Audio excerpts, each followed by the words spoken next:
Good morning, class. Good morning Sit ma'am. down. Thank you ma'am. আমি কালকে একটা project করতে দিয়েছিলাম, সেটা কে কে করে এনেছো দেখি, বলো দেখি তো। এই মেয়েটা কি ভাবছে মনে হয়। আমি তো ওনার প্রজেক্ট করতে ভুলে গেছি। আমার একটা আইডিয়া আছে, সেইটাতে বলে দিই। কি আছে? এমনি ইন্নি করে তাকিয়ে আছো কেন? বলো তাড়াতাড়ি। বলছি যে আমার প্রজেক্ট করেছিলাম, জানেন ম্যাম। প্রজেক্ট করেছিলে, তারপর কি হলো বলো তো? আর পেট মানে রকি কুকুর, মানে একটা ডগ, তো সে না ছিঁড়ে দিয়েছে।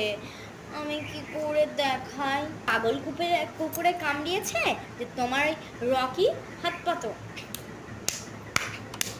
এবার থেকে যেন প্রজেক্ট করে আনবে। আর 2 দেখার জন্য কমেন্ট